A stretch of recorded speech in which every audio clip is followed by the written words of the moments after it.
Hey everyone, hope you're doing great. Welcome back to my channel.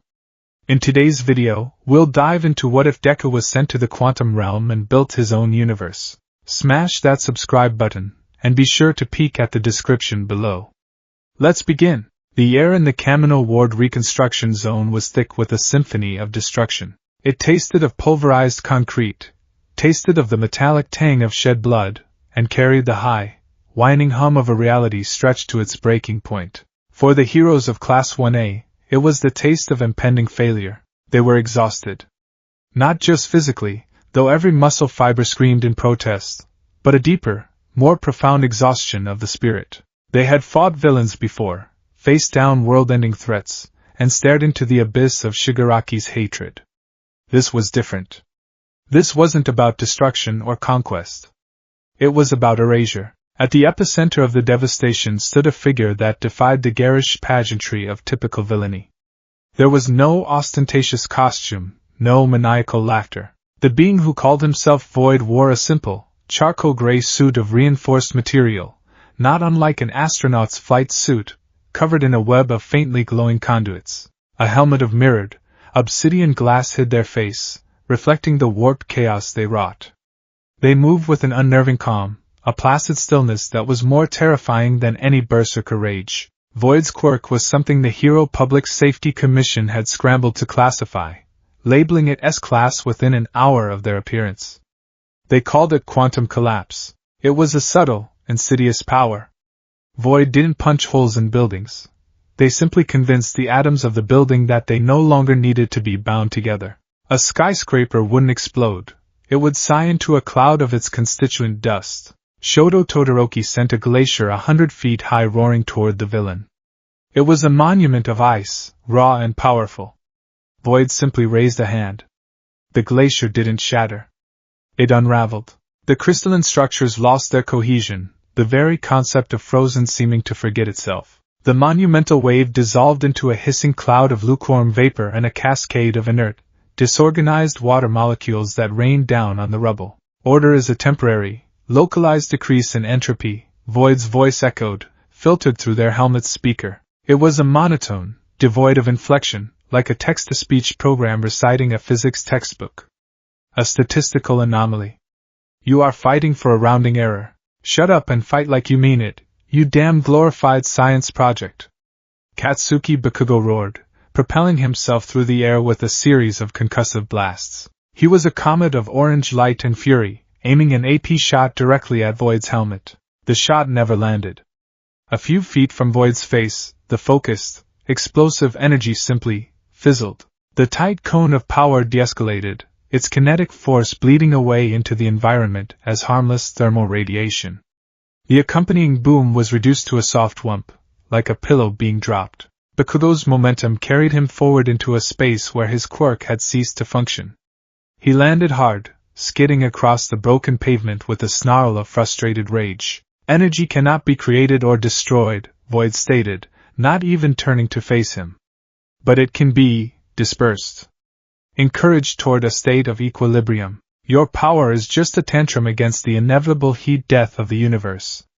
A very loud, very pointless tantrum. From above, Ochako Uraraka was fighting a different battle. Using her quirk on slabs of concrete and twisted girders, she was creating a slow-motion ballet of debris, trying to keep the collateral damage from crushing the few remaining evacuation zones. Every object she touched felt strangely heavy, as if Void's very presence was a gravitational pull on the laws of physics, making her own power feel weak and flimsy. Deku! He's targeting the civilian shelters. She yelled into her comm, her voice tight with strain. Izuku Midoriya, a whirlwind of green lightning and black tendrils, was already moving. One for All was a blazing sun of power within him, a stark contrast to the entropy Void commanded. He used FA Gene to build kinetic energy, then unleashed it with a 45% Delaware smash, aiming not at Void, but at the street in front of him. The air cannon kicked up a massive screen of dust and debris, a momentary wall between the villain and their next target. He landed in a crouch between the villain and his friends. His costume was torn and scorched, his face streaked with grime and sweat, but his eyes burned with an intensity that was the antithesis of Void's apathy. Why are you doing this? Deku asked, his voice ringing with genuine, desperate curiosity. It was the question he always asked. He needed to understand. There's no reason for this much destruction. Let us help you. For the first time, Void turned their full attention to him. The mirrored helmet seemed to zoom in, to focus. The faint hum emanating from their suit intensified. Help me? The synthesized voice held a note of something that might have been bitter amusement. You cannot help a man who has seen the source code of reality and found it to be a typo. I was a physicist. I dedicated my life to understanding the beautiful, elegant laws that govern existence. And then my quirk manifested. A nearby car, rusted and overturned, began to shimmer. Its red paint separated into its base pigments, floating away like dust motes. The steel frame lost its metallic sheen, turning dull and porous before crumbling into a pile of iron-rich sand. My quirk gave me the ability to perceive and influence the quantum foam. The bedrock of reality. Do you know what I found there? Not elegance. Not design. Just chaos. An endless, roiling sea of probability, accidentally collapsing into the illusion you call a world. Our existence is a fluke. A cosmic mistake. Every law, every constant, every life, it's all just a temporary bubble in an ocean of nothing. The mirrored helmet tilted. And then there is you. Void took a step towards Deku, and the very ground beneath their feet seemed to lose its solidity, rippling like water. One for all. I can feel it. A quirk that stockpiles power, that passes will and consciousness from one generation to the next. It is an anchor. An unnatural concentration of order and intent. It is a rebellion against the fundamental nature of the universe. It is the ultimate symbol of the lie you call hope. An affront to the truth of nothingness. The villain's objective suddenly snapped into focus for Izuku. This wasn't random. Void wasn't just unmaking the city. They were here for him. They were here to unmake one for all. Inside him, the vestiges stirred. A cold dread, sharper than any he had ever felt, washed through him from Nana Shimura. Yoichi Shigaraki's voice was a frantic whisper in the back of his mind. This is wrong. It's not attacking your body. Ninth. It's pulling at the quirk itself. I won't let you, Deku gritted out, planting his feet. Green lightning exploded around him, more powerful than ever. The grass and weeds in the cracks of the pavement around him grew vibrant and alive, a stark defiance of the decay Void represented. Hope isn't a lie. It's the reason we get up and fight. It's what makes us heroes. A lovely sentiment, Void droned, raising both hands. The conduits on their suit began to glow with a blinding white light. Let's test that hypothesis.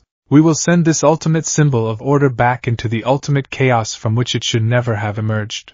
The world went silent. It wasn't a quietening of the ambient noise. It was the removal of it. The distant sirens, the crackle of fires, the groaning of stressed metal, they all ceased to be. The air itself became a vacuum for sound.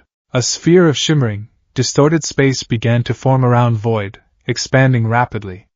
It wasn't black. It was a maddening absence of color, a hole in the visual spectrum. Where it passed, reality warped. A lamppost bent into a perfect spiral. The clouds above seemed to curdle and separate into their component parts of water vapor and dust. This was it. The overload. The villain was pouring every ounce of their power into a single, final act of unmaking. And Izuku Midoriya was at ground zero. He could run. With gearshift and FA gene, he could probably outpace the sphere's expansion. But a glance over his shoulder sent a spike of ice through his heart. His friends were still recovering, still scattered. Bakugo was pushing himself to his feet, his eyes wide with a dawning horror he couldn't mask. Uraraka was desperately trying to get a shield of rubble between the sphere and a group of trapped civilians. Shoto and Ida were frozen, caught in the wave of pure sensory distortion. They wouldn't make it. The sphere was expanding too fast. It would catch them all. It would unmake them all. In that frozen nanosecond, 1,000 lifetimes of heroism, the 8 lifetimes before him and his own brief, brilliant one, coalesced into a single, undeniable truth. It was the same choice All Might had made against All for One. The same choice Nana Shimura had made. The choice of a true hero. You save people. He didn't have time for a plan. He only had time for an instinct. Black Whip. It was not a controlled attack. It was a raw, desperate explosion of power from his very soul. Not one or two tendrils, but dozens, a forest of crackling, dark energy, erupted from his back and arms. They weren't precise. They were lashes of pure force. One thick tendril wrapped around Bakugo's torso, yanking him off his feet with a strangled cry of decay. Before he was flung backward, end over end, 100 meters away, he crashed through the wall of a half-demolished building, vanishing from sight. Another set of whips coiled around Uraraka, gentler but no less firm, lifting her and the civilians she was protecting and depositing them behind the solid mass of an overturned subway car. She screamed his name, a sound of pure, unadulterated terror. More tendrils shot out, snagging Shoto, Ida, Kirishima, and anyone else in the immediate blast radius. They were thrown, pushed, and shielded. It was a chaotic, violent, and utterly selfless act of salvation. He was clearing the board. He used the last of his focus to anchor himself, digging his feet into the concrete, his body a shield against the coming storm. He was the epicenter. The target. And now, he was alone. He turned to face the expanding sphere of non-reality. It was only feet away now. He could see his own reflection in the leading edge, a distorted, terrified boy. But behind the fear, there was acceptance. He had saved them. That was enough. The sphere touched him. From Uraraka's perspective, time seemed to shatter into a million crystalline fragments. She was scrambling up from behind the subway car, her throat raw from screaming his name. Deku! DKU! She saw him. He was standing there, facing the silent, shimmering horror. And then, it began. It didn't look like pain. It looked like an error. A glitch in the world. The edges of his form began to pixelate, breaking down into tiny, glowing squares of green, black, and pale peach. The vibrant green lightning of One for All stuttered, each spark dissolving into a puff of static before it could complete its arc. His voice, caught in his throat, came out as a garbled burst of digital noise, a sound that didn't belong in the organic world. He didn't fall. He unraveled. Like a digital image being deleted block by block, his body began to dissolve. His right arm, the one that had borne so many scars, flaked away into a cloud of shimmering motes that winked out of existence. His legs, braced for an impact that would never land, de-resolved into the churning chaos of the sphere. His eyes, those wide, determined green eyes, were the last to go. He turned his head slightly, as if trying to find her in the chaos. For a single, heart-stopping moment, his gaze met hers. There was no pain in them. Only surprise, a flash of fear, and then, a ghost of a smile.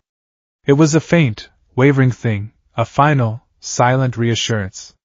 It's okay. Then that too was gone. The Izuku Midoriya she knew, the boy who had saved her, inspired her, and held a piece of her heart she never dared to name, dissolved into a final cascade of light particles. A billion tiny sparks of green and gold spiraled into the heart of the sphere, and then, with a soft, final pop that was more felt than heard, they vanished. The sphere, its purpose fulfilled, imploded on itself. The villain, their life's work complete, was at its center. They were consumed by their own creation, collapsing inward until they, too, were nothing. And then, there was silence. An absolute, profound, deafening silence that fell over the Kamino ward. The whining hum of distorted reality was gone. The air, which had been thick with energy, was now shockingly still. In the center of a newly formed crater, 50 meters wide, there was nothing. No villain. No body. No trace. Just an empty space where Izuku Midoriya had been. The air carried a strange, clean scent. The sharp, electric smell of ozone, and something else, something fainter and sweeter, like burned sugar. It was the lingering ghost of One for All's energy. It was all that was left. The silence was broken by a single, choked sob. It was Uraraka. Her hand was still outstretched, reaching for the empty air where he had just been. Her mind couldn't process it. He hadn't been blasted apart. He hadn't been killed. He had been deleted. Erased from the world itself. Tears streamed down her face, but the grief was too large, too alien, to be contained in a simple cry. It was a hollow, gaping wound in the fabric of her soul. She collapsed to her knees, the sound of her armored knee pads hitting the gravel echoing in the sudden stillness. From across the crater, a figure stumbled out of a ruined building. It was Bakugo. He was bruised, bleeding from a cut on his forehead, but otherwise unharmed. He stared at the empty space, his red eyes wider than anyone had ever seen them. The usual inferno of his rage was gone, replaced by a glacial, creeping horror. He had been thrown. The damn nerd had thrown him to safety. He opened his mouth to scream, to curse, to yell Deku's stupid, infuriating name. But no sound came out. The name was a rock in his throat, his hands still smoking faintly, clenched into fists so tight his knuckles turned bone white. It wasn't just the shock. It was the sudden, crushing weight of a guilt so immense it threatened to shatter him. He had spent his entire life pushing Deku away, and in the final moment, Deku had pushed him to safety, sacrificing himself to do it. The irony was a blade twisting in his gut. He didn't move. He just stood there, a statue of impotent fury and silent, screaming despair. Shoto Todoroki stood nearby, his face a mask of disbelief. His analytical mind was racing, trying to find a logical explanation for what he had witnessed. But there was none. People didn't just unravel. Quirks didn't just cease. Midoriya was a fundamental constant in his life, the boy who had broken down the walls around his heart and shown him the path to being his own hero. And now, that constant had been reduced to a variable and solved for zero. The left side of his body flared with heat, the right side frosted over, his control over his quirk faltering as his emotional composure finally fractured. A commotion at the edge of the disaster zone signaled new arrivals. Pro-heroes, medics, and a skeletal, blond man in an oversized yellow suit. All Might arrived on the scene, his breath catching in his lungs. He had felt it. A kilometer away, at the command center, he had felt it. The faint, echoing ember of one for all that still resided within him, a connection he cherished like a phantom limb, had suddenly and violently been severed. It wasn't the fading sensation he'd felt when he passed it on. It was a sharp, brutal snip, as if the thread connecting him to his successor had been cut with cosmic scissors. His blue eyes, already sunken in their sockets, scanned the scene of devastation. He saw the shell-shocked students. He saw Uraraka on her knees, sobbing. He saw Bakugo, frozen in a state of terrifying stillness. And he saw the vast, empty space at the center of it all. He knew. Instantly he knew. Young Midoriya. He whispered, the name a fragile thing in the heavy air. No one answered. They didn't have to. The answer was in the void. In the scent of ozone and burnt sugar. In the gaping hole in the world where his boy, his successor, his son in all but blood, should have been. He stumbled forward, his hand flying to his chest, to the scarred, hollow space where his power used to reside. The pain there was suddenly immense, a reflection of the new emptiness he felt in his soul. He had failed. Again. He had lost Sir Night-Eye. He had nearly lost his own life. But this was worse. Sir Night-Eye had died. His death was a tragedy, a tangible loss. Izuku Midoriya had vanished. He had been unmade. How do you mourn someone who no longer exists? How do you avenge someone who was erased from the equation of the universe? All Might fell to one knee, the strength leaving his frail body.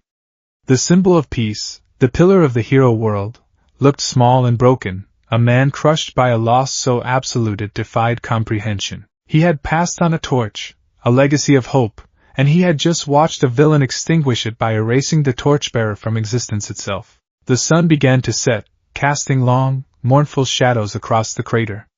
The heroes of Class 1A slowly began to gather, their own grief a silent, heavy cloak. They stood there for a long time, a collection of broken hearts and shattered spirits, staring at the empty space, at the hole in their world that was shaped exactly like Izuku Midoriya. He wasn't dead.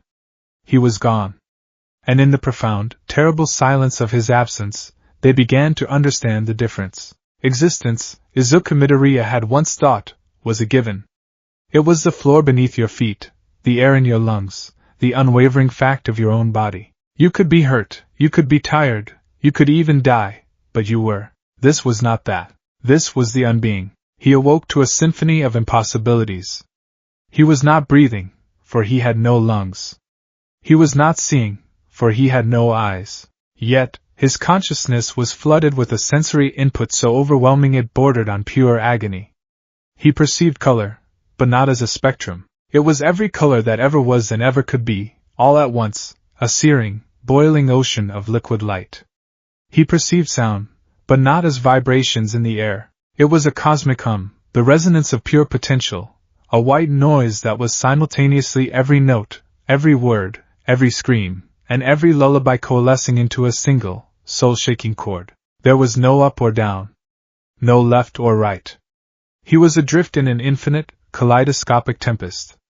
Strands of what looked like nebulae made of fractured mathematics spiraled around him. Geometric patterns, perfect and impossible, bloomed like crystalline flowers for an instant before dissolving back into the churning chaos. It was the universe's dream, and he was a fleck of dust caught within it. Panic, cold and absolute, was the first coherent thought to form in the chaos of his mind. It was a feeling so pure, so primal, it almost had a physical texture. He tried to scream, but he had no mouth, no throat. The intent to scream was just another flicker of energy, immediately swallowed by the roaring sea of potential around him. He tried to flail, to swim, to fight, but he had no limbs. He was a disembodied point of view, a ghost in a machine the size of infinity. Where am I? What happened? Memory, a fragile anchor, began to surface. The battle. The villain void. The shimmering sphere of non-reality. His friends, oh God, his friends. Uraraka's terrified scream. Bakugo's stunned face as Black Whip yanked him to safety. The final, silent look he'd shared with her.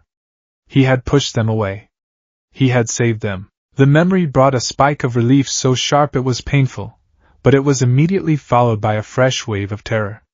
He had saved them by taking the full brunt of the attack. The unraveling. He had felt himself come apart, pixelating into nothingness. This, then, was the afterlife. Not a heaven or a hell, but a shredder for souls, a place where consciousness was dissolved back into its component parts. He was dissolving. He could feel it. The edges of his consciousness, the very concept of I, were fraying. The memories were flickering, the sense of self becoming porous, leaking into the roiling chaos around him. The storm was not just outside him. It was inside him, pulling apart the fragile construct of Izuku Midoriya. He was a single drop of ink in an infinite ocean, and the currents were pulling him apart. No. No, no, no, I don't want to disappear. Please. I don't want to be nothing. The plea was a silent, desperate prayer into the void. And something answered. It began not as a voice, but as a warmth. Deep within the core of his panicked consciousness, a light flickered to life. It was a familiar, comforting glow, the color of a summer sunset and a hero's smile. It was the ember of one for all. It was weak, a flickering candle in a hurricane, but it was there. It was an anchor point. Where the rest of his being was dissolving, this core held firm. It was a tiny island of is in an ocean of could be. The rampant, chaotic energy of the realm pressed in, seeking to disperse it, but the stockpiled will of 9 generations pushed back. A bubble began to form. It was a sphere no more than a few feet in diameter, with his point of consciousness at its center. Inside, the chaotic storm was muted. The searing light softened to a gentle, swirling aurora. The deafening hum became a distant, muffled roar. One for All was creating a tiny, barely stable pocket of order, a sanctuary for his mind. He clung to it, focusing all of his dwindling sense of self on that single point of light. It was his only hope. He was still terrified, still utterly, cosmically alone, but the immediate threat of dissolution had subsided. He was no longer dissolving. He was contained, but the pressure from the outside was immense. The bubble shimmered and buckled, the raw chaos of the quantum realm constantly testing its integrity. He could feel the strain on the core of One for All. It was like holding a mountain on his shoulders, a mountain made of pure non-existence. His will, his focus, was the only thing keeping the bubble from imploding. The effort was exhausting, and he could feel his concentration slipping. I can't hold it, he thought, the despair creeping back in. It's too much. And then, another voice. Or not a voice. A feeling. a presence from within the light. Hold on, ninth. The whisper was faint, a thread of sound in the muted roar. It was familiar. It felt like iron and determination, like the very first spark that had started this centuries-long fire. Yoichi.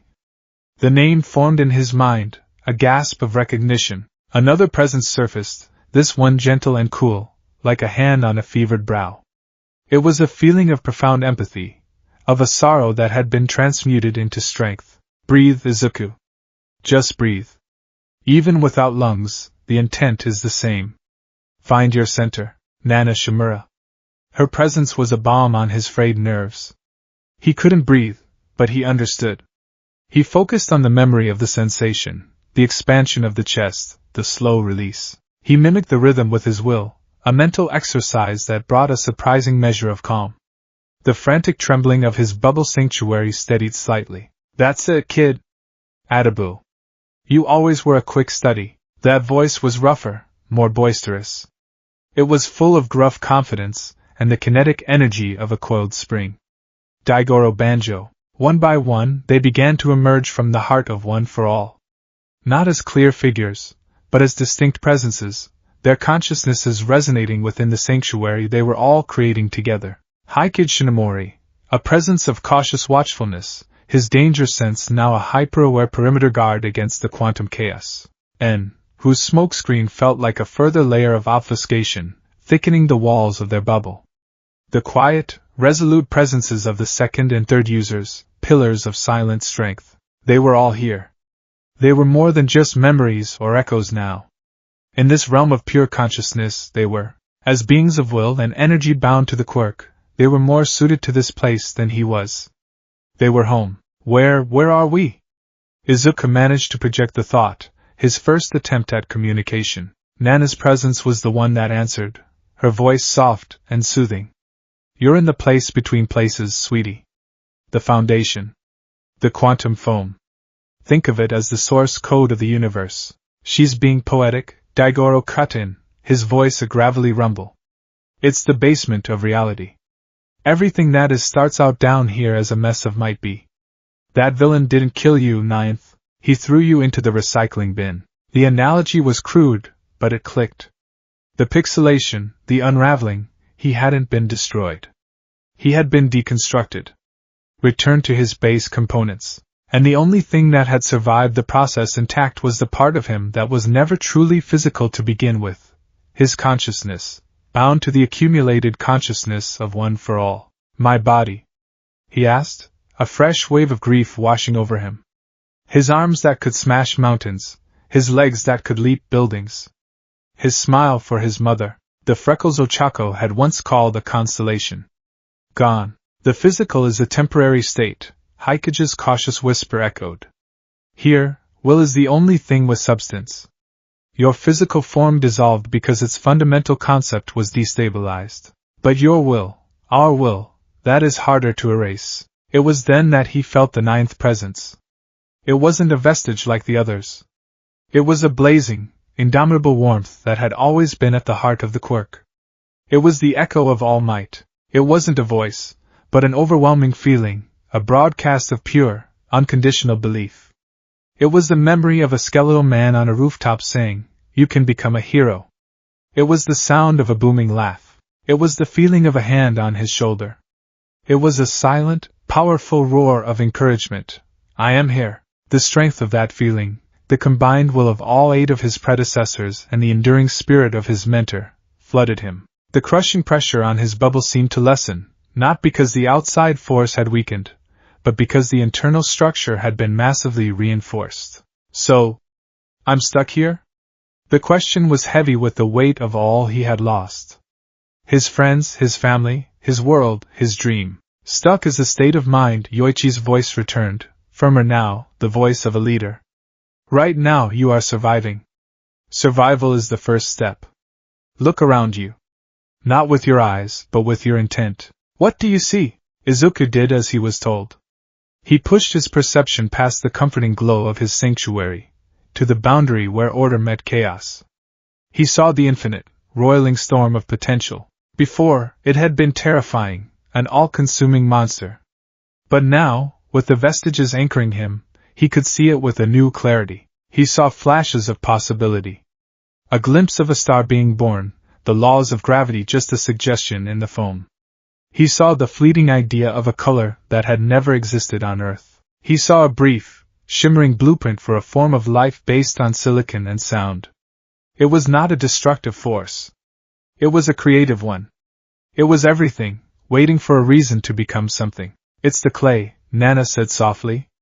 The raw, unformed clay of creation. It's waiting for a sculptor. The implication of her words was staggering. It was a concept so vast his human mind struggled to encompass it. Create? Him?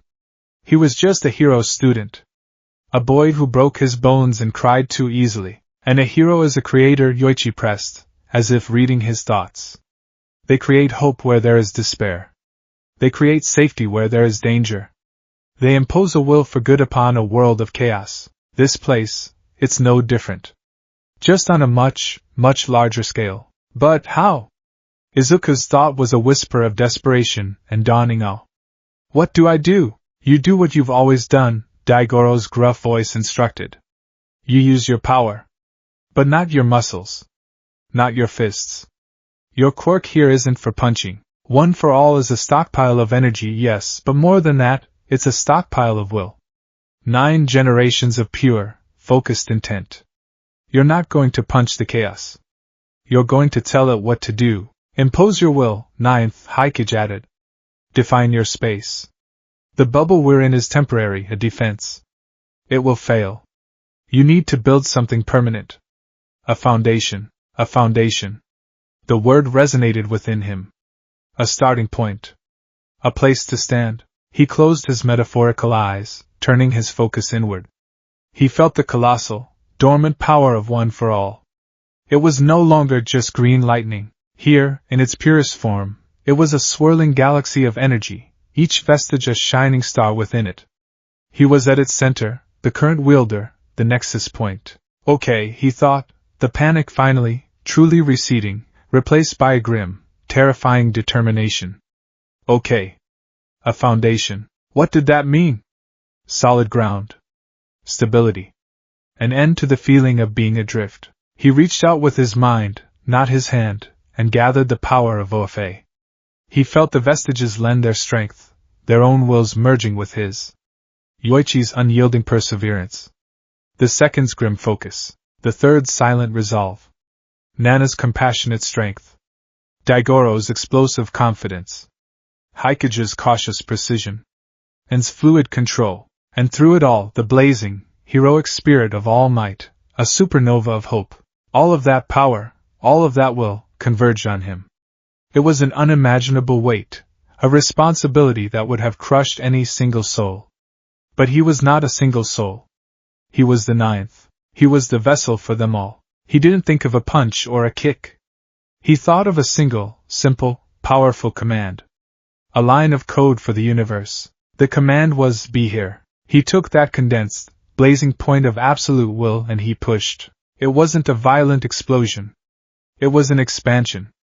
A declaration. The energy of one for all flowed out from him, not as an attack, but as an instruction.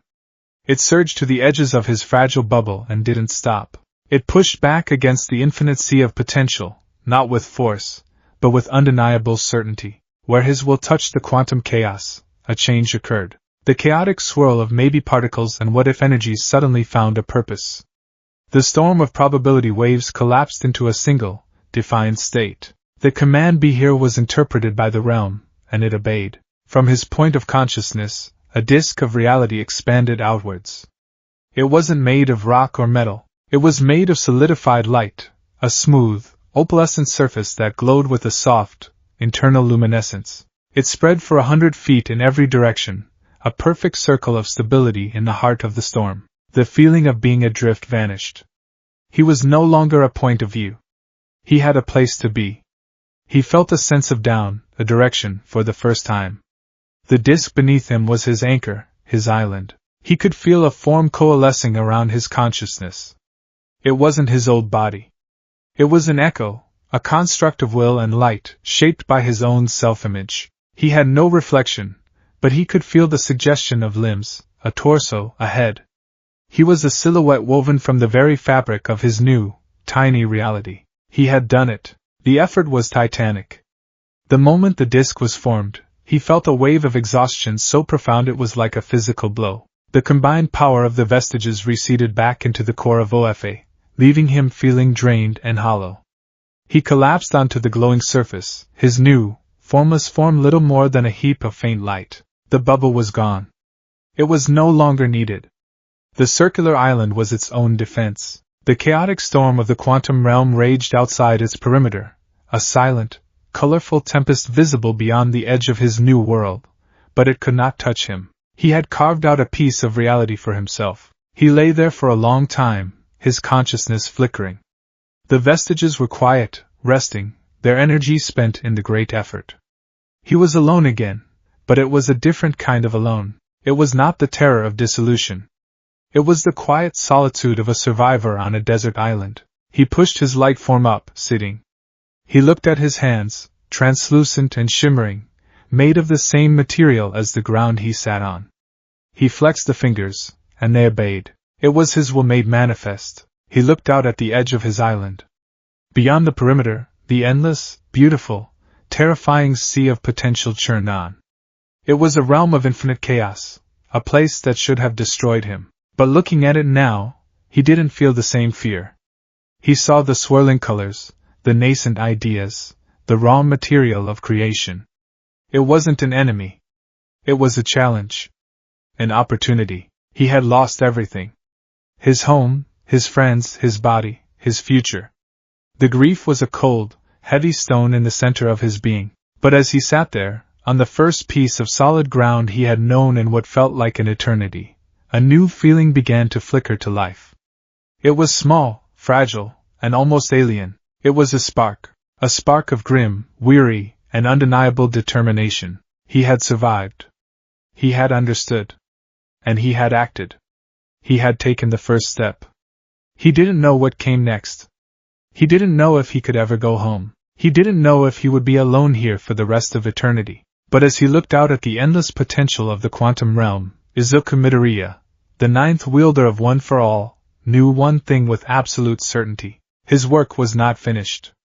It was just beginning. The silence was a presence. After the roaring, screaming chaos of the quantum sea, the stillness of Izuku's island was a physical weight. He lay on the glowing, opalescent surface, his new form a mere shimmer of light, feeling an exhaustion so profound it went beyond the physical. It was a weariness of the soul, the come down after a lifetime of willpower had been spent in a single, desperate act of creation. The disk he had forged, his foundation, was 100 feet of absolute reality in a universe of maybes. It pulsed with a soft, internal luminescence, the captured energy of One for All humming a quiet song of stability. Beyond its perfect circular edge, the tempest of potential still raged, a silent, beautiful, and utterly terrifying ballet of color and light. He was safe. He was anchored. He was alone. Within the sanctuary of his mind, the vestiges were faint whispers, their own energy spent in the monumental effort. They had lent him their will, their strength, and now they rested, leaving him in a solitude more complete than any he had ever imagined. I did it, he thought, the idea a fragile flicker. He pushed his light form upwards, the movement sluggish. He sat, a silhouette of a boy on a glowing plain, and looked at his hands.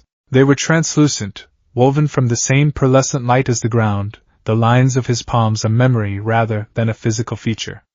He could feel them, could move them, but they had no weight, no warmth. The sheer scale of his loss began to settle in. Not in a rush of panic, but in a slow, cold tide of grief. His mother. All Might, Uraraka, Ida, Todoroki, Kaken, their faces were vivid memories, but they were a universe away. A universe he might never see again. The grief was a black hole in the center of his chest, threatening to swallow the small spark of determination he had nurtured. The exhaustion was too great. The grief too heavy. His consciousness, untethered from the biological need for sleep, simply dimmed. The light of his form softened, the silhouette blurring as he lay back down. His mind sank into a state of dormancy, a dreamless stasis where the pain and the loneliness could not reach him.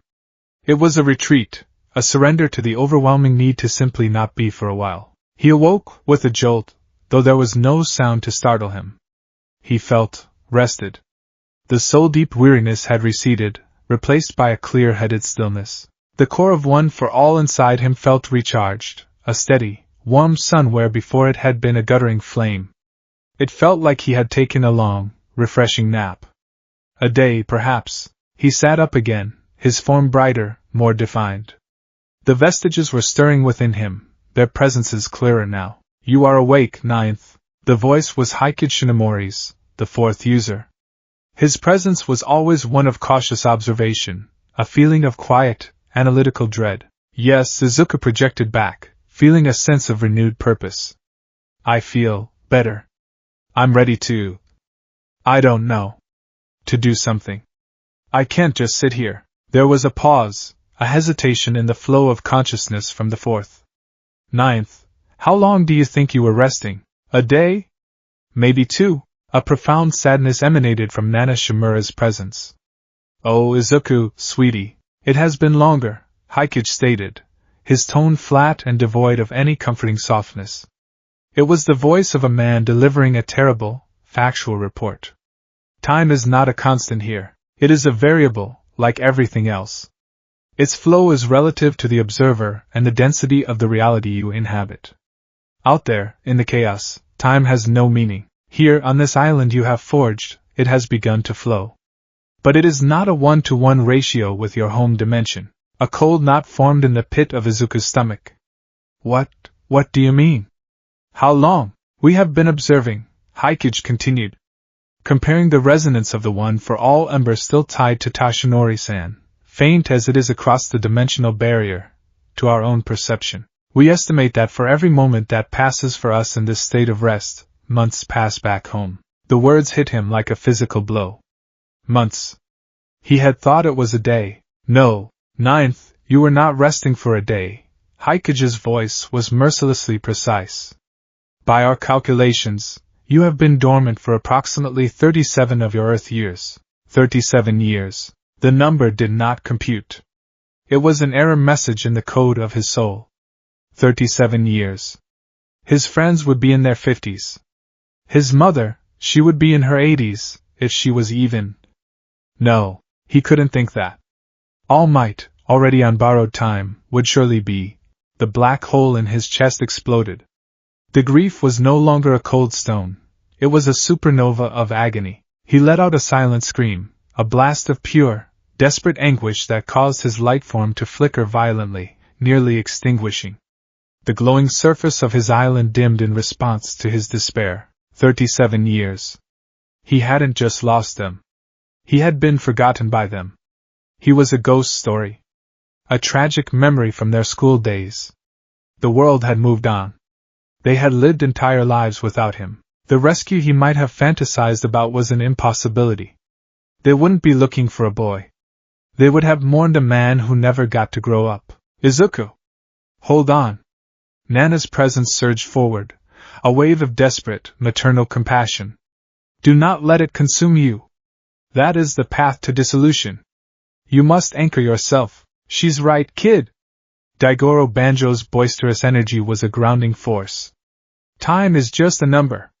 It's a spook. You're here now. That's all that matters. Wallowing won't change the past. It's time to build the future. Build the future. The words cut through the storm of his grief. What future? Here? In this lonely pocket of nothingness? But what was the alternative? To let the grief consume him, to unravel his consciousness and truly disappear? No. He couldn't. It would be a betrayal of the sacrifice he made, a betrayal of the lives they had all lived. He pulled his focus back from the abyss, his form steadying. The grief was still there, a wound that would never heal, but he walled it off, packed it down. It became the bedrock of his new resolve. He had lost his past. He would not lose his present. Okay, he thought, the word of vow. Okay. If this is my world now, I will make it a world worth living in. His first project was born from a fundamental, human need: comfort. His island was stable, but it was just a flat, glowing disk. He needed more. He needed a sanctuary. He started with gravity. He was anchored to the disk, but there was no true sense of weight. He thought of Eureka, of her quirk, of the way she could manipulate the fundamental force of the universe with a touch. He remembered her earnest explanations of how her power worked, the way her eyes would light up. He held that memory, that feeling of affection and admiration, and focused it through one for all. He didn't just wish for gravity. He defined it. He reached into the code of his pocket reality and wrote a new law. Let there be a constant downward acceleration of 9.8 meters per second squared, originating from the center mass of this foundation. His light form, which had been floating just above the surface, settled with a gentle finality. He felt weight. It was a ghost of a sensation, but it was real. He pushed himself up and felt the satisfying resistance of the force he had just created. He took a step, and his foot landed with a sense of concrete reality that hadn't been there before. He had legislated gravity into existence. Next, atmosphere. He didn't need to breathe, but the emptiness, the lack of any medium, was unnerving. He thought of the smell of rain on hot asphalt, petrichor. He thought of the clean, sharp scent of ozone after a thunderstorm, the scent that had lingered after his own disappearance. He thought of the salty tang of the air at Dagoba Beach. He gathered his will again. He didn't pull particles from the quantum foam this time. Instead, he willed the concept of an atmosphere into being, defining its composition: 78% nitrogen, 21% oxygen, a touch of argon, and trace elements that created not a breathable gas, but the memory of it. A soft, invisible pressure filled the space above his island. A faint, ethereal breeze, born of nothing, stirred against his light form. It carried the scent of a world just after a storm, a smell of cleansing and renewal. It was a lonely, beautiful lie, but it was his. Finally, there was the light. His island glowed, and the quantum storm beyond provided a chaotic light show, but he wanted a sun. He wanted the warmth of a new day. He thought of All Might's smile, that radiant, unwavering beacon of hope. He thought of the dawn he had watched so many times from his dorm room window before morning training. He focused his power upwards, 100 feet above the center of his island. He didn't create a star of fusion and fire. He created an orb of pure, stable light, a miniature sun that shone with the warm, golden-white brilliance of a perpetual morning. It cast soft shadows and bathed his small world in a light that felt like optimism. He stood in the center of his creation, a 100-foot island of opalescent ground, under a sky with a gentle, constant sun, surrounded by a breathable, clean-smelling atmosphere, with a familiar gravity holding him fast. It was a perfect, sterile paradise. A prison cell designed by a master architect. The loneliness, which he had walled off, began to seep back through the cracks. The perfection of his sanctuary only served to highlight its profound emptiness. And so, driven by a desperate, aching need for familiarity, he began his most ambitious project yet. He decided to build a memory. He started with his room at the Heights Alliance dormitory. He stood in a corner of his island and began to build, not with his hands but with his will. He remembered the exact dimensions of the room. He remembered the texture of the wood-grain flooring, the cool metal of the doorknob, the slight squeak of the closet door. He remembered every single piece of All Might merchandise. He focused, and the quantum potential at the edge of his island answered. He wasn't just pulling matter into existence. He was instructing it on what to be. A floor of light wood grain solidified, perfect down to the last knot. Walls rose, painted in the precise shade of off-white he remembered. A bed, a desk, a chair, they all materialized, each one a perfect, ghostly replica of the original. This was different from creating gravity. This was artistry, born of memory and love. He spent what felt like weeks on the details. The All Might posters on the wall, their colors vibrant and heroic. The limited edition Silver Age figurine on his desk, captured Mid's smile.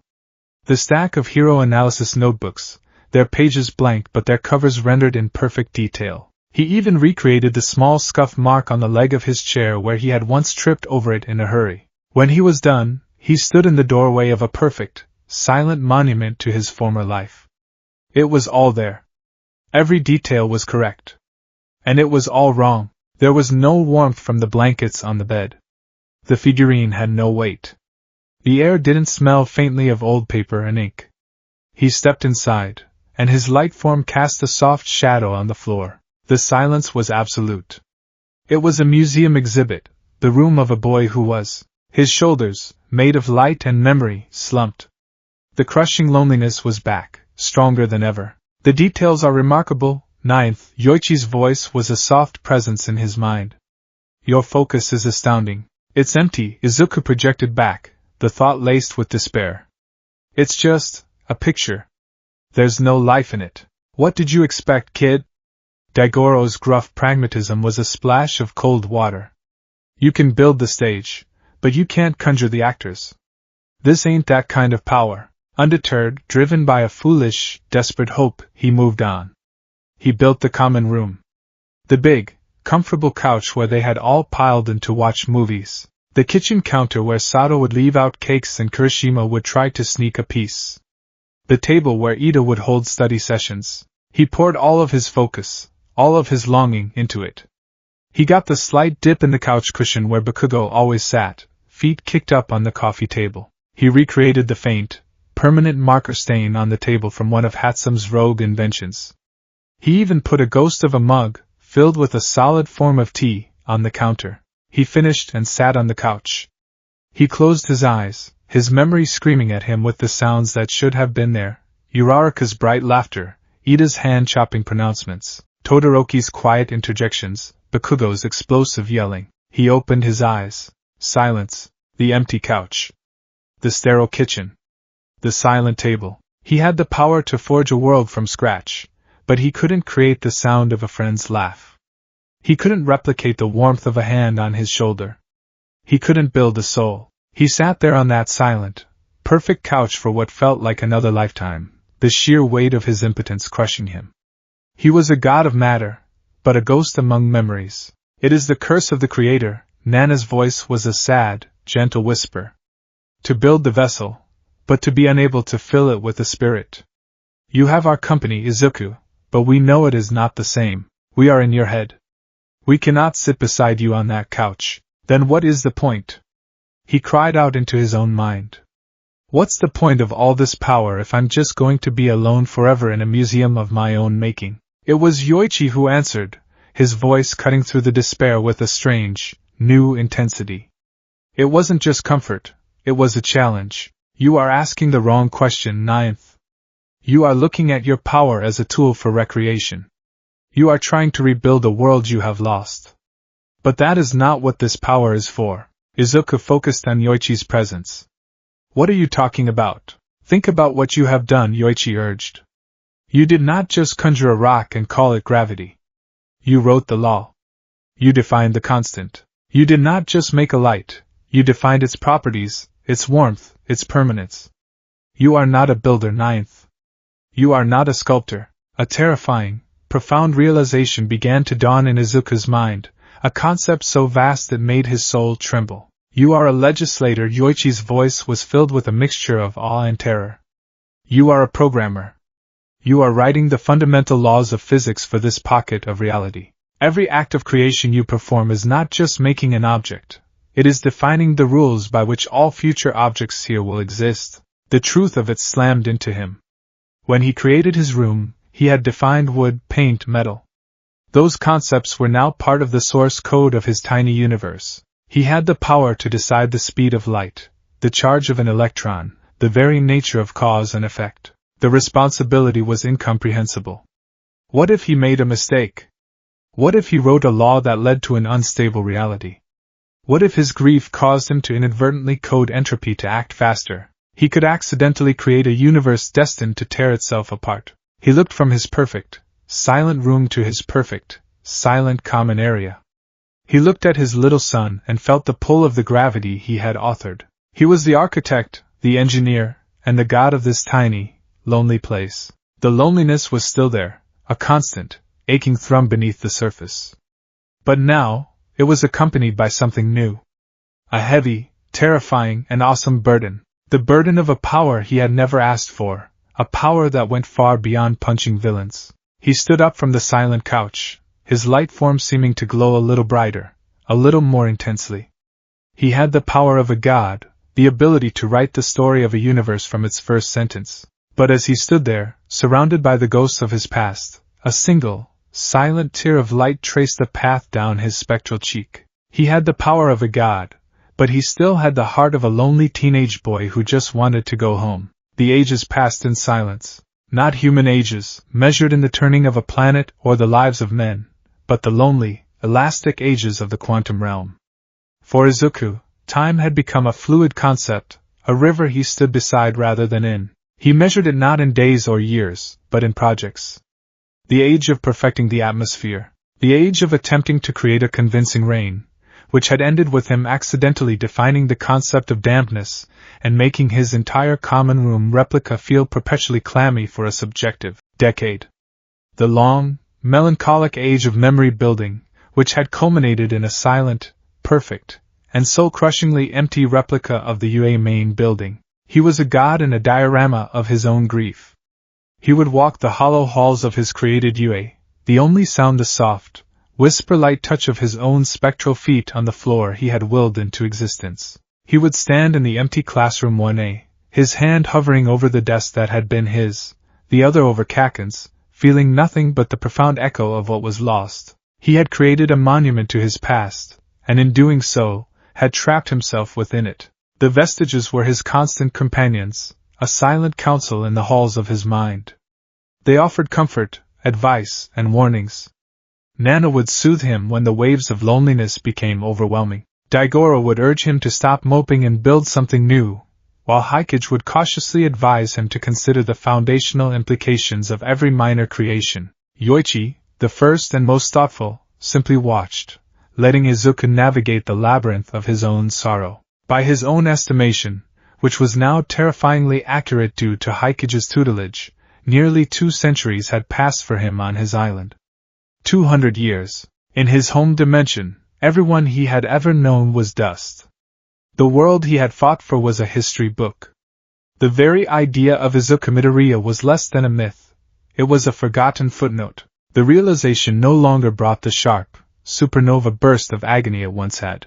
The grief had been weathered by the immense passage of time, worn down from a jagged mountain into a vast, smooth, and heavy stone that formed the very bedrock of his being. The pain was part of him now, as fundamental as the one for all he carried. He was sitting on the spectral roof of his spectral UA, watching his small, constant sun, when the breakthrough came. It wasn't a sudden epiphany. It was a slow, quiet dawn of understanding that had been building for decades. He had been trying to get back to a home that no longer existed.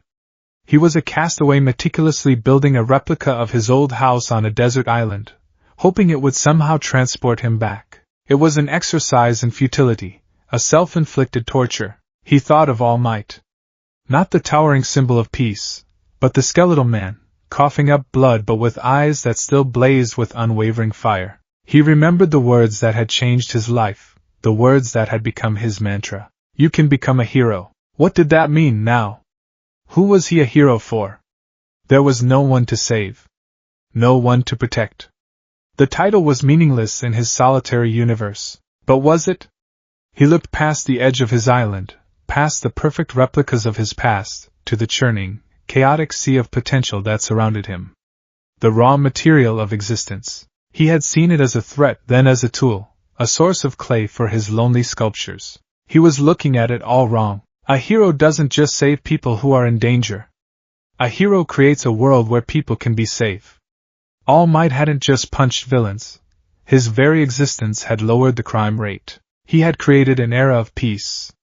He had imposed his will for good upon the world, and the world had changed in response. Izuku looked at his hands, at the light that was his form. He had the power to impose his will not just on a city, but on the fundamental laws of reality itself. He had been using this godlike power to mourn. He had been using the ultimate tool of creation to build a tomb. You can become a hero. The words echoed in his mind, but this time, they had a new, cosmic weight. Maybe being a hero wasn't about saving a world that was already gone. Maybe it was about building a new one, a world built not on the memory of what was, but on the principles he held most dear. A world founded on the very concept of heroism. He stood up, his form glowing with a sudden, intense light. The melancholy that had clung to him for a century like a shroud began to burn away, replaced by a terrifying, exhilarating fire. The vestiges within him felt the shift, a seismic change in his intent. They surged forward, not in comfort, but in readiness. Ninth? Yoichi's voice was tense, expectant. I was wrong, Izuku projected, his thought a clear, ringing bell of certainty. I've been so wrong. I've been trying to replicate. To copy. But One for All isn't about copying, it's about building upon the past to create a better future. I can't go back to my future. So I will build a new one. His decision was made. He was going to tear down his museum. He walked down from the roof of Yue, through the silent halls, and out onto the common grounds. He looked at the perfect, empty school. It was his greatest creation. A masterpiece of sorrow. He raised his hand. Thank you, he thought, a silent farewell to the memories. For everything. He didn't destroy it. He simply let it go. He released the will that held it together. The laws of wood and concrete and glass that he had so meticulously defined for the structure were withdrawn. The magnificent building didn't explode. It dissolved. The walls softened, losing their form and melting into shimmering clouds of light. The windows became liquid, flowing down into the ground. The entire structure unraveled, just as he had once done, its constituent potential flowing back into the foundation of his island. In moments, the school, the common room, his bedroom, it was all gone. All that remained was the flat, glowing disk, the small, constant sun, and him. He was no longer a curator of a dead past. He was standing on a blank page. The act was liberating. The heavy stone of grief in his chest felt lighter, not because it was gone, but because he was no longer using it as an anchor. He was using it as a foundation. He walked to the very center of his island, the point where he had first willed it into existence. He sat, crossing his legs, and closed his eyes. He reached deep within himself, to the blazing core of One for All. He didn't just touch it. He merged with it. He felt the consciousness of the 8 vestiges not as separate entities, but as facets of a single, unified will. His will, their collective history, their triumphs, their sacrifices, their unwavering belief in a better tomorrow, all of it flowed into him. He was Izuku Midoriya, but he was also Yoichi's defiance, the second's resolve, the third's pragmatism, Daigoro's energy, Haikuji's caution, An's control, Nana's compassion, and All Might's indomitable hope. He was 9 generations of heroism condensed into a single point of absolute purpose. I am going to build a universe, he declared to the void. And I am going to build it right. He drew upon a power so immense it dwarfed the energy he had used to create his island.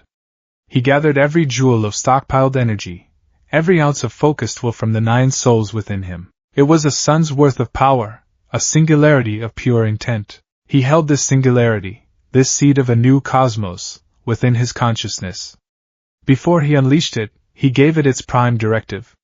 He wrote the first line of code for his new reality. He thought of the selflessness of his friends. He thought of Uraraka giving her points to him in the entrance exam. He thought of Ida racing to save his brother. He thought of Kirishima hardening his body to shield others. He thought of Bakugo, despite all his rage, always pushing himself to be a hero who wins to save. He thought of All Might using the last embers of his power to protect a world that looked up to him. The prime directive was not a physical law. It was a philosophical one. A bias coded into the very fabric of existence. The universe favors hope. It was a subtle, profound change. A nudge to the cosmic dice. In his universe, the probability of a selfless act leading to a positive outcome would be infinitesimally, almost unnoticeably higher. The conditions for life to emerge would be slightly more favorable. Entropy, the great enemy of order, would still be an absolute law, but its progression would be just a fraction slower, allowing civilizations a little more time to shine before the inevitable end. It was a universe fundamentally, mathematically optimistic.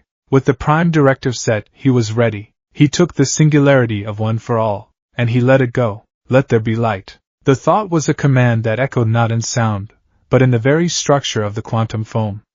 It was the genesis event. It was not a big bang of fire and fury. It was a big bang of pure, ordered potential. The singularity did not explode outwards, it blossomed. A wave of reality expanded from his island, pushing back the infinite chaos. It was a wave of pure law, of defined constants and unwavering principles. From Izuku's perspective at the epicenter, it was the most beautiful thing he had ever witnessed. The wave front was a shimmering, rainbow-hued wall of creation. As it passed through the roiling sea of probability, it left order in its wake. The what-ifs collapsed into what is. He was the conductor of a cosmic orchestra. With a thought, he set the tempo of time. With another, he defined the strength of the four fundamental forces. He made gravity just strong enough to bind galaxies but gentle enough not to crush nascent life. He tuned the electromagnetic force with the precision of a master musician, setting the spectrum of light, allowing for the possibility of vision and color. His island, his first foundation, remained at the absolute center, a calm, stable nexus point in the heart of his burgeoning universe. The space around it filled not with chaos, but with a thin, cooling hydrogen gas, the first and simplest element, spreading out in vast, cosmic clouds. Now came the artistry. His consciousness expanded, following the wave of creation. He was no longer just a boy on an island. His mind was the universe. He could feel the gravitational pull of every atom, the quantum state of every particle. The sheer scale of it was enough to shatter a mind, but he was not just a mind. He was anchored by 9 souls, 9 lifetimes of experience. He saw the vast clouds of hydrogen, dark and formless.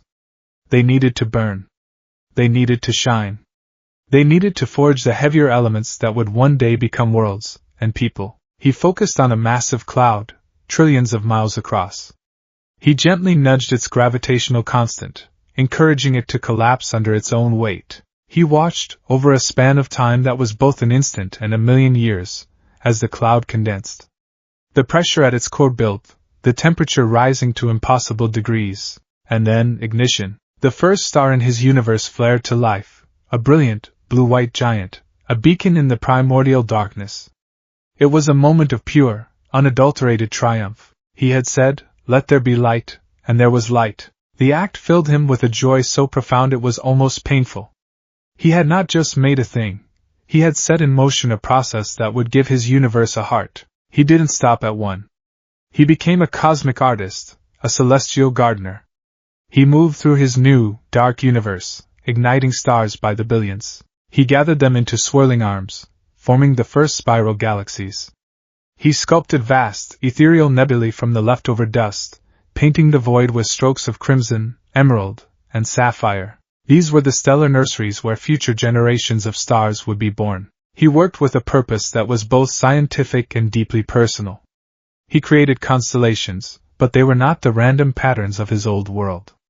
They were tributes. He gathered a cluster of 7 brilliant, stable yellow stars, arranging them in a heroic, dynamic pose, a figure with one arm raised in a triumphant fist. He poured the memory of All Might's smile, his unwavering optimism, into the very light of these stars. This was the All Might constellation, the brightest and most prominent in his night sky, a permanent symbol of peace for all who would one day look up.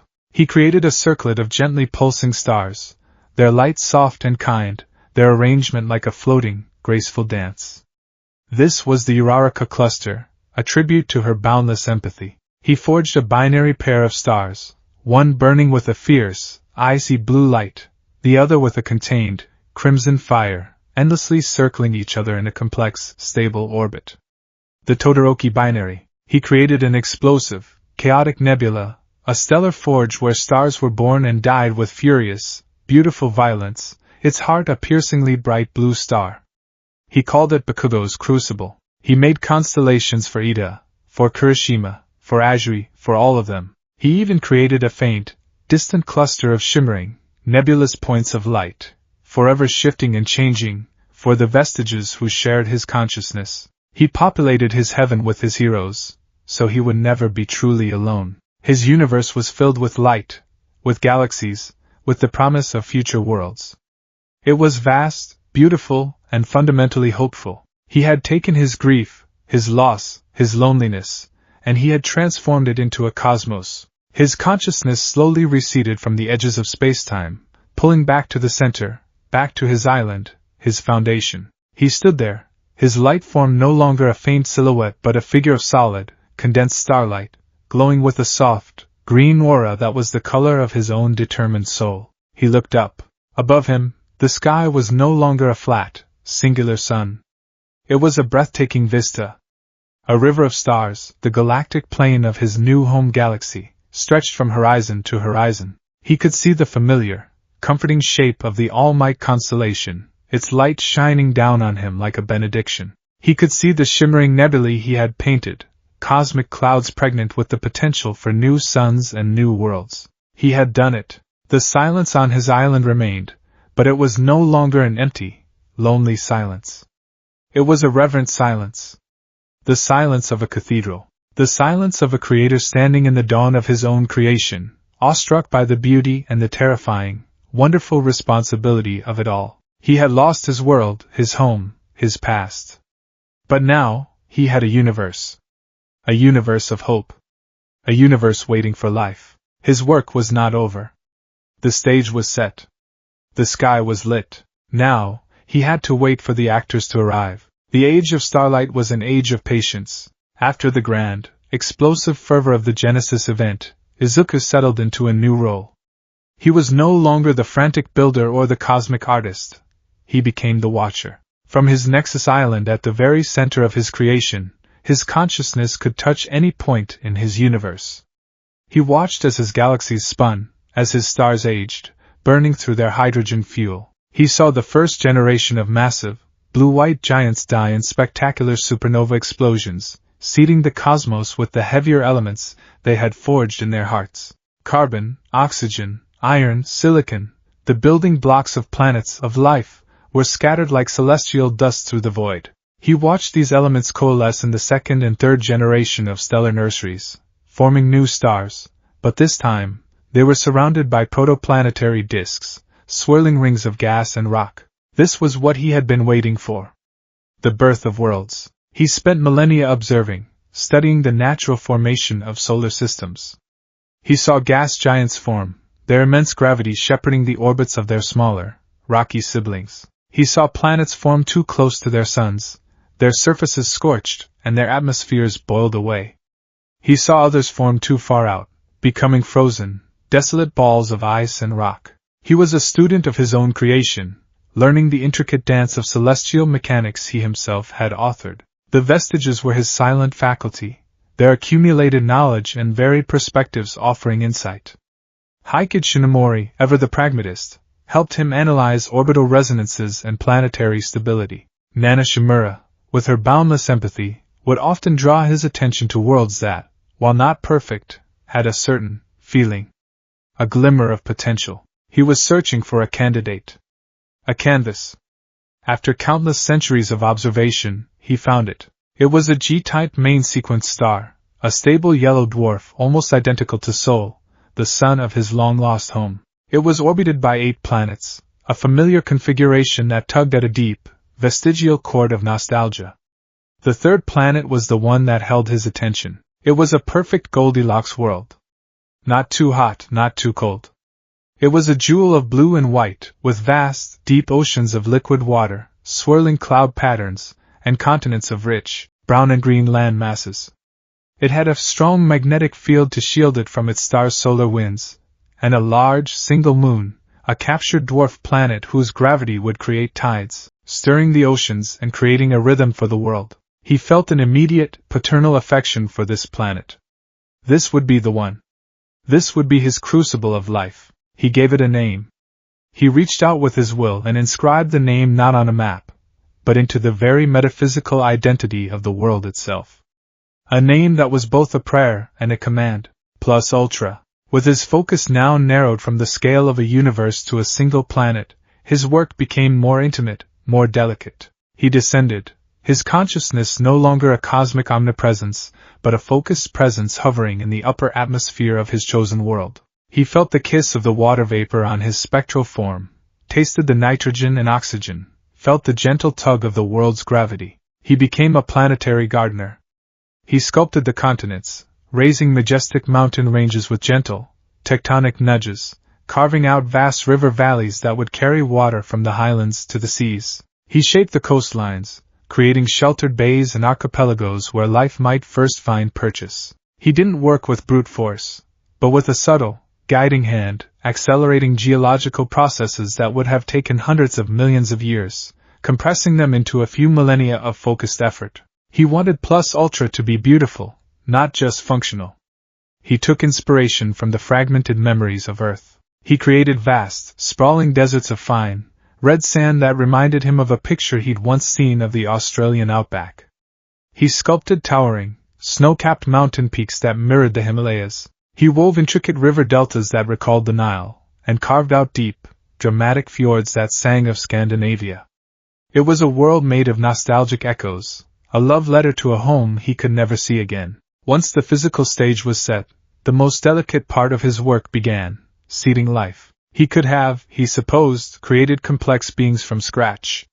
He had the power to will a creature into existence as easily as he had willed his UA replica. But he remembered the lesson he had learned so painfully in his age of mourning: creations without a soul, without a history, were just hollow puppets. Life, true life, needed to struggle. It needed to evolve. It needed to earn its existence. A hero wasn't born, they were made through trial and effort. He believed the same was true for life itself. So, he did not play God in the sense of a grand sculptor.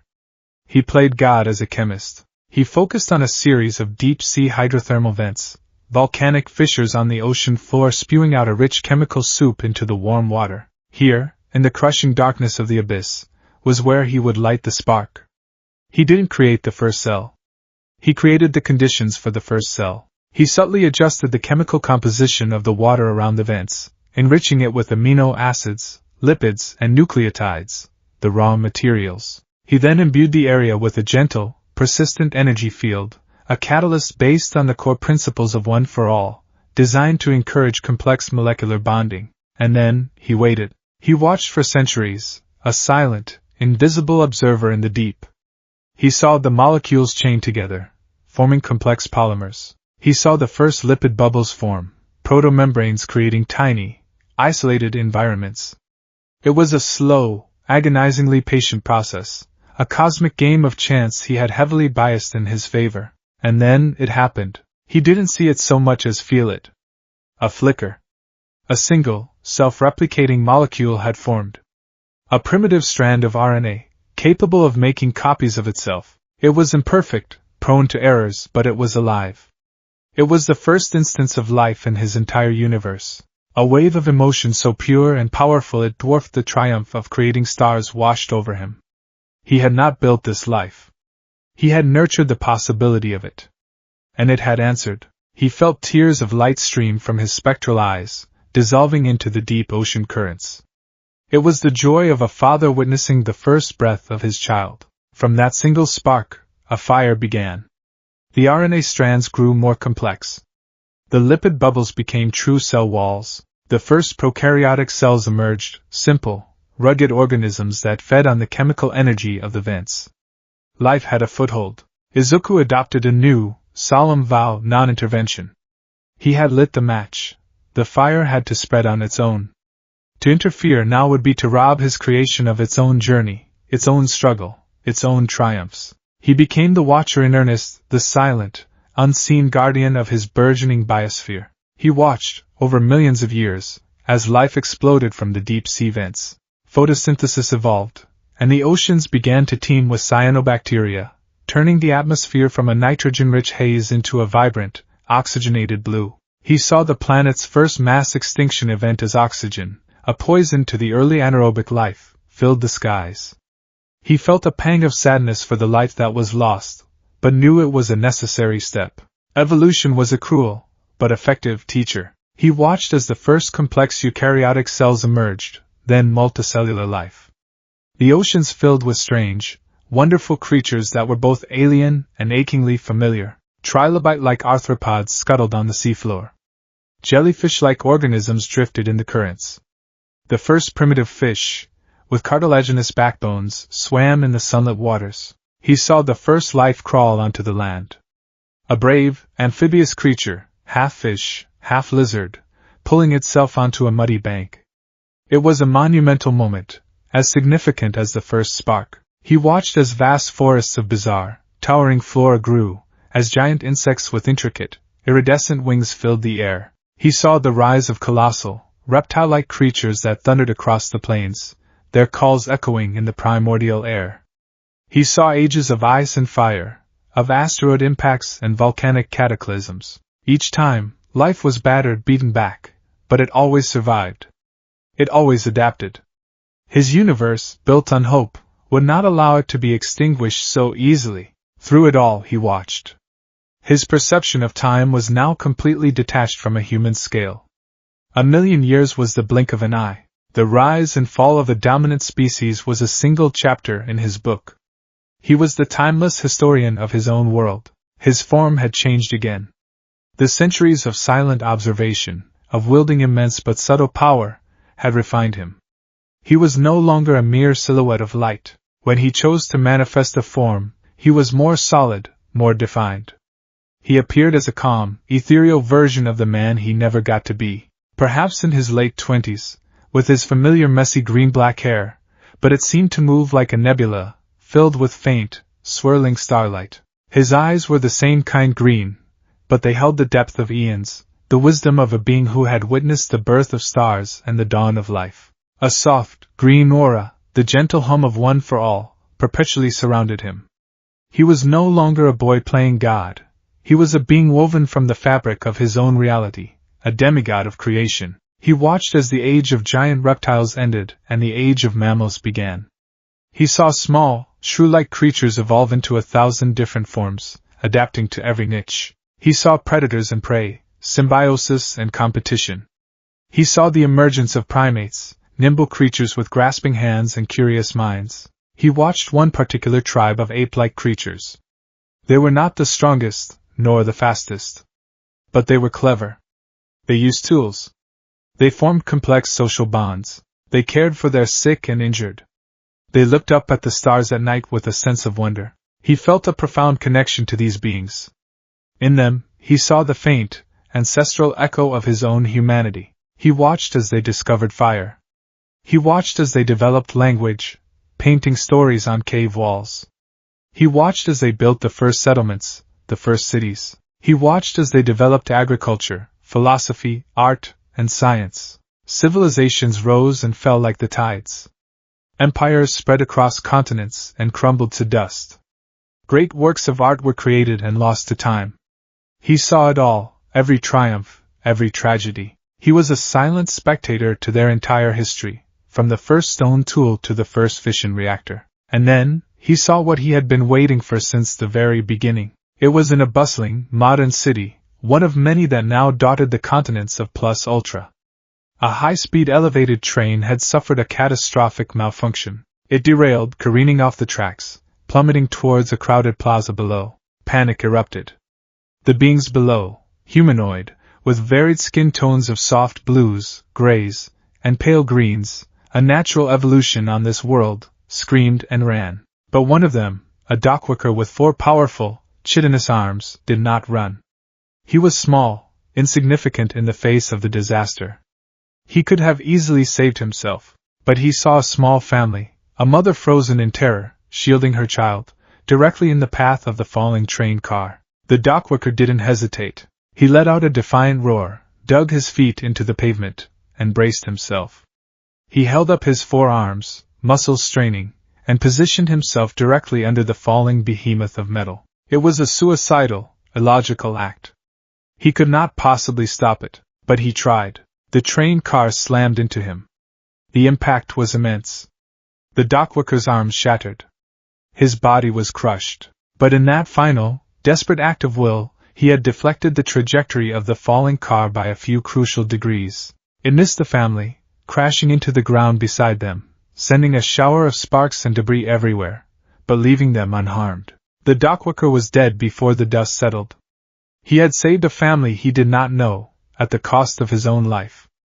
A selfless, pointless, and utterly beautiful act of sacrifice. Hovering invisibly in the sky above, his form shimmering with contained power, Izuku Midoriya wept. He wept with a joy so pure and overwhelming it made his entire being tremble. He had not interfered. He had not guided them. He had simply created a universe that favored hope and waited. And here it was. The proof. Heroism. It had emerged organically. It was not a power, not a gift from a god. It was a choice. A choice to stand and fight when others ran. A choice to protect the innocent, no matter the cost. His core belief, the foundation of his very soul, had just been validated on a cosmic scale. His entire journey, the loss, the loneliness, the centuries of patient waiting, it was all worth it for this single, perfect moment. He felt the presences of the vestiges well up within him, not with words, but with a shared, profound sense of awe and fulfillment. Nana's compassionate soul was awash with pride. All Might's heroic spirit blazed like a sun. Even Haikage's cautious cynicism was silent, replaced by a quiet, grudging respect. He looked down at the scene. He saw the mother clutching her child, her face a mask of shock and tearful gratitude as she looked at the broken form of her savior. He saw other citizens rushing forward, not to loot, but to help the injured, to pull people from the wreckage. An entire society of heroes, born from a single act. He was the Watcher. He was the Guardian.